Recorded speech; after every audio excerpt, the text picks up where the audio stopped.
इस लेसन में मैं आपको सैंपल स्पेस के बारे में बताऊंगी और हमारा लर्निंग ऑब्जेक्टिव है determine sample spaces with observations and experiments. हम सैंपल स्पेस को डिस्कस करेंगे और फिर एक्सपेरिमेंट्स और ऑब्जर्वेशन से देखेंगे कि सैंपल स्पेस क्या होता है और कैसे कैलकुलेट होता है।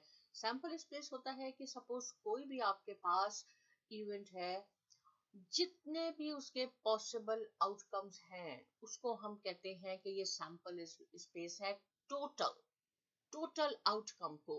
तो देखिए यहाँ मैंने डेफिनेशन भी लिखी हुई है कि sample space is the set of all possible outcomes. Focus किस पे है? ऑल। मैं ये नहीं कह रही कि हम फ्यू आउटकम्स ले लेंगे और कहेंगे कि ये हमारा सैंपल स्पेस है। जितने भी पॉसिबल आउटकम्स, जितने भी उसके रिजल्ट्स हो सकते हैं, उन सबको सैंपल स्पेस कहते हैं। All possible outcomes of a probability experiment. जैसे सपोज यहाँ पे एक्सपेरिमेंट हमने करके देखा है कि ये तो बहुत सिंपल है कि स्टूडेंट्स की अटेंडेंस कैसे होगी, तो इसके क्या पॉसिबल सिनेरियो हो सकते हैं, या वो प्रेजेंट होंगे या एब्सेंट और लीव पे होंगे। तो ये है ऑल पॉसिबल आउटकम्स, तो यही स्टूडेंट के आउटकम हो सकते हैं। अगर हम एक कॉइन को टॉस करते हैं एक कॉइन के साथ, तो या हेड आएगा या टेल आएगा। ये दो पॉसिबल आउटकम्स हैं, इससे ज्यादा नहीं हो सकते एक कॉइन के, तो ये सैंपल स्पेस है। अगर हम दो कॉइन्स लेते हैं और उनको एक साथ टॉस करते हैं, तो हमारे पास कितने टोटल रिजल्ट्स कितने आ सकते हैं, हमारे पास टोटल आउटकम कितने आ सकते हैं? हमारे पास 4 आ सकते हैं। या तो दोनों कॉइन्स पे हेड आ जाएगा, या एक हेड आएगा और एक टेल आएगा, या दोनों टेल आ जाएंगे, या एक टेल और एक हेड होगा। हेड एंड टेल को एच और टी से रिप्रेजेंट किया है मैंने। तो देखिए ये जितने भी पॉसिबल आउटकम्स थे, 2 कॉइन हम टॉस करेंगे तो हमारे पास 4 आउटकम्स आएंगे। एक कॉइन को हम टॉस करेंगे तो 2 आएंगे। इसको हम सैंपल स्पेस कहते हैं। ट्रू एंड फॉल्स क्वेश्चन में क्या होता है? या ट्रू होता है या फॉल्स होता है। जितने भी पॉसिबल आउटकम्स हैं तो उसमें हमें ट्रू और फॉल्स मिला, तो इसको हम कहते हैं सैंपल स्पेस। राइट, क्लियर हो गया? सैंपल स्पेस के जितने भी पॉसिबल आउटकम है। Sample space for rolling 2 dice. हमने 2 डाइस को, डाइस आप लोगों को पता है वो उसमें 6 नंबर होते हैं, 1 2 3 4 5 6, जिसको हम उर्दू में छक्का भी कहते हैं और लूडो खेलते हुए काम आता है। राइट, तो ये देखें, अगर हम दो को फेंकते हैं एक साथ, रोल करते हैं 2 डाइस को एक साथ, यहाँ मैंने हॉरिजॉन्टल पे भी 1 2 3 4 5 6 लिखा है, मैंने वर्टिकल में भी 1 2 3 4 5 6 लिखा है। यहाँ पे डाई 1 है, ये डाई 2 है। कितने पॉसिबल आउटकम्स हो सकते हैं? आपने इस चार्ट को मैंने कैसे बनाया है, बहुत इजी है, बिल्कुल नहीं घबराना आपको। इसको देख के ये बहुत इजी है। यहाँ से स्टार्ट करते हैं 1 1। या क्या होगा? दोनों 1 1 आ जाएंगे, 1 1। या एक 1 आ जाएगा, एक 2 आ जाएगा। या एक 1 होगा, एक 3 होगा। राइट, या एक 1 आ जाएगा, एक दूसरा आपके पास 4 आ जाएगा। सिमिलरली एक 1 हो जाएगा, एक 5 हो जाएगा, और एक 1 है, एक 6 आ जाएगा। अब हम 2 पे आते हैं। 2 पे भी आप ऐसे ही देख लें, या तो एक पे 2 आएगा, एक पे 1 आएगा। ऐसे ये देखें, ये ऐसे टेबल बनाए। फिर क्या होगा? ये कहाँ से नंबर लिया मैंने कि 2 को अपने 2 से जो दोनों में 2 2 आ गए। ये कैसे आ गया? एक पे 2 आया डाई पे और दूसरे पे 3 आ गया। सिमिलरली आप लास्ट लाइन पे आ जाएं कि 6 और 1 को आपने ज्वाइन करना है। एक पे आपका 1 आया, दूसरे पे आपका 6 आया। अब आपने 6 को 2 से करना है। देखें, तो एक डाई पे आपका 6 आ सकता है, दूसरे पे आपका 2 आ सकता है। तो यहाँ मैंने ये जितने भी पॉसिबल आउटकम्स थे 2 डाई को रोल करने में, हमने एक साथ रोल किए 2 डाइज। राइट, तो हमारे पास ये ऑल पॉसिबल आउटकम्स आ गए। इसको हम कहेंगे सैंपल स्पेस। मैं बार बार ऑल पे इसलिए यूज कर रही हूँ क्योंकि मैं आगे आपको बताती हूँ कि अगर इसमें सैंपल स्पेस में से हम कुछ पिक करते हैं तो उसका नाम डिफरेंट हो जाता है। सैंपल स्पेस क्या है? जितने भी पॉसिबल आउटकम्स हैं उसको हम कहते हैं कि ये सैंपल स्पेस है। यहाँ पे देखिए, sample space using a tree diagram of the 3 children in a family. एक फैमिली में 3 चिल्ड्रन हैं, तो आपने इसका सैंपल स्पेस हमने क्रिएट करना है।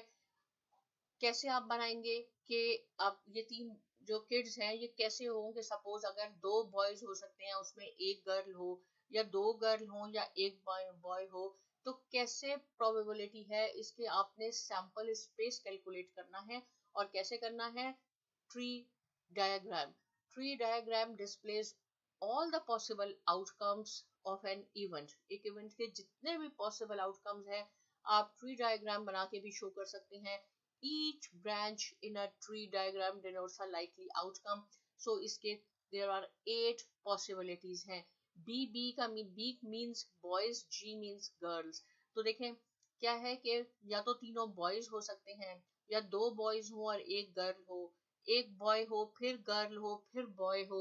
तो यहाँ पे 8 डिफरेंट सिनेरियो हैं। यहाँ मैं आपको क्रिएट करके बताती हूँ कि ये कैसे बने हुए हैं और हमने क्या बनाना है, ट्री डायग्राम बनाना है। हम स्टार्ट करते हैं, ये ओरिजिन है।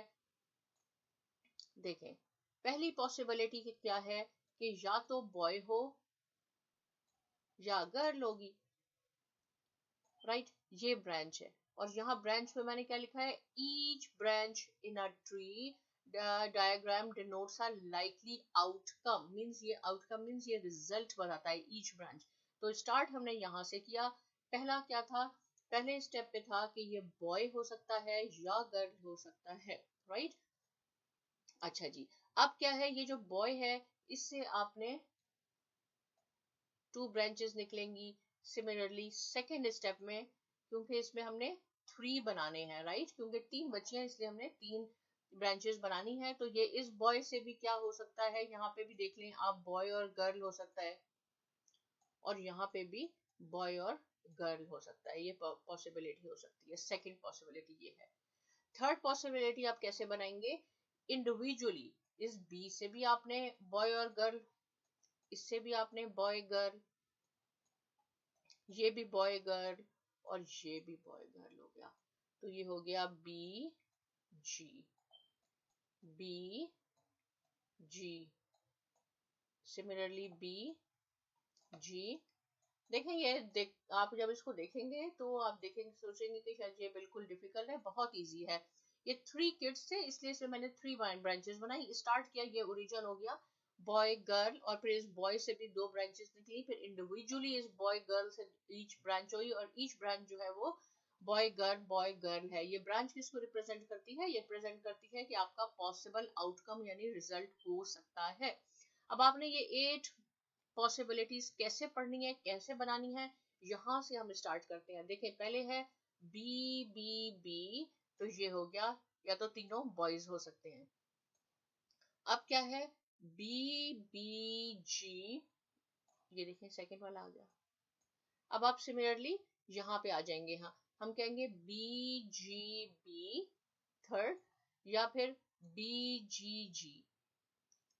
अब आप जी पे आ जाएं, बॉय का खत्म हो गया, अब आप जी पे आ जाएं, जी बी बी, देखें ये रहा जी बी बी, या जी बी जी। सिमिलरली जी बी जी, और लास्ट में है जी जी, देखें जी जी जी, लास्ट में आ गया जी जी जी। तो आपके पास ये पॉसिबिलिटीज हो सकती हैं। हमने सैंपल स्पेस मालूम किया, एक फैमिली है उनके पास 3 किड्स हैं, इसलिए ये 3 ब्रांचेस निकली हैं, राइट, इसलिए 3 ब्रांचेस निकली हैं। तो सैंपल स्पेस हमने ऑल पॉसिबल आउटकम्स मालूम करने हैं कि कितने बॉयज हो सकते हैं और कितनी गर्ल्स हो सकती हैं। तो देयर आर 8 पॉसिबिलिटीज। तो आई होप आपको क्लियर हो गया है सैंपल स्पेस। आपने ऑल पॉसिबिलिटीज देखनी होती है, इससे रिलेटेड कोई क्वेश्चन है कमेंट सेक्शन में जरूर लिखिए, और बहुत शुक्रिया।